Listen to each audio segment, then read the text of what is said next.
Akkam jirtu abdiidha miiltota eegirraa chaanaalii keenya sabskraayibii gochuun dagatina ka wajjin ilaallu arreedha. Arree maal akka ta'e wajjin ilaallaa jechuudha kutaa kana keessatti.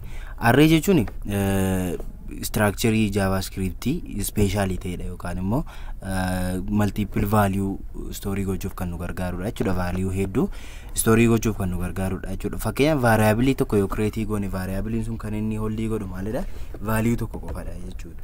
Akka fakkeenyaatti asitti var jedheen lakkoofsa yoo jedheen lakkoofsa kana yoon kenneefi kan inni hold godhu lakkoofsa 12 duwwaa yeroo keessa jijjiiruu hin danda'a. Fakkeenyaaf lakkoofsa jedhee gara 32 tti jijjiiruu hin danda'a bakka kanatti. Garuu wanti kun maalidha? Kan inni hold godhaa jiru maalidha? Value tokkittidha jechuudha. Value tokkitti qabatee jira sababii ta'eefi value kana immoo access gochuudhaaf salphaadha. Haa ta'u malee immoo value garaagaraa immoo akkamittiin ibsitu array keessatti story gochuu dandeenya isa jedhu wajjin ilaalla jechuudha.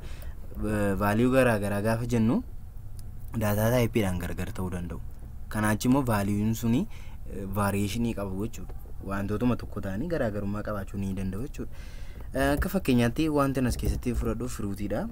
Fruitii kana keessatti egaa fruitii yeroo array create goonutti maal jenna akkuma variable create goonutti ta'eetu bakka kanatti new keyword kan jettu kana erga fayyadamne booddee array goona jechuudha.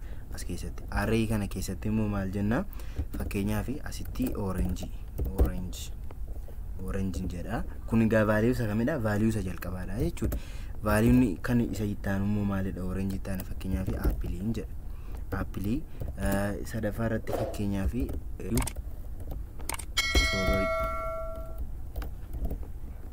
strawberry jedha jechuudha.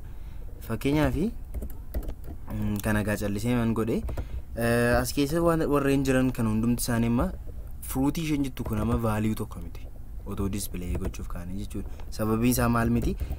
Variable miti jechuudha. Akkaataan yaada isaati konseptiin isaa arrayidha jechuudha. Array yookaan immoo value maal jedhu of keessatti qabatee jira? Orange, appleedhaa fi strawberry kan jedhutu of keessatti qabatee jira jechuudha. Kanaafiyyuu haala kanaan value hedduu waan tokko irratti story gochuudhaaf kan nu gargaarudha jechuudha. Waaniin kuni fakkeenyaaf immoo as keessatti warreen jiru keessaa fruitii tuun jedhema maal akka inni display godhu wajjumaan ilaalla jechuudha.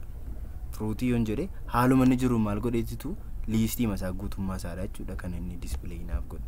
Fakkeenyaaf immoo indexiidhaan yoo waamuudhaaf ka'e fakkeenyaaf waaniin maalidha? Appleedha miti jechuun indexiidhaan yeroo waamnutti kun 0dha. Kun immoo waanidha. Kun immoo 2dha. Kanaafiyyuu kan inni naaf deebisu qofa maalidha? Appleedha jechuudha. Sababiin isaa indexiidhaan waamaara jechuudha. Orange gochuudhaafis maaliin godha? 0 godha jechuudha. Sababiin isaa elementii jalqabaadha jechuudha array sana keessa. Kana malee array keessatti immoo value gosoota garaagaraa yookaan immoo daataan isaanii kanneen garaagara ta'anii story gochuu ni dandeenya jechuudha. Fakkeenyaaf as keessatti stringiin jira. Warreen kun fakkeenyaaf sana caalmaatti immoo kun lakkoofsis jira. Lakkoofsa malee fakkeenyaaf value bira truun jira. True jechuun amma maalidha jechuudha kan inni of keessatti hold godhee jiru data type isaanii garaagaradha jechuudha. Inni jalqabarra jiru kun maalidha? Orange inni jedhu kun stringii yoo ta'u inni kun number yeroo ta'utti kun immoo booleanidha jechuudha. Ammas keessatti waan inni qabatee jiru value meeqadha jechuudha? Value 3dha. Data type isaa 3dha jechuudha. Haala kanaanitu kan inni qabatee jiru. Kanaafiyyuu amma maalidha jechuudha?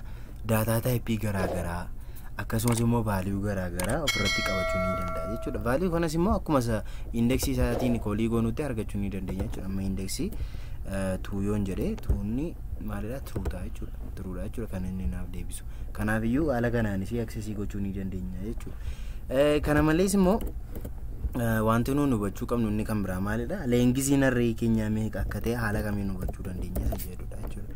Fakkeenyaaf iteration faatii fi warreen akkasii kana fayyadamuu ni dandeenya sababii ta'eef jechuudha. Leengiziin isaa 3dha jechuudha. Yookaan immoo elementii 3dha kan inni of keessatti qabatee jiru jechuudha. Inni itti aanu value isaaniis jijjiiruu ni dandeenya.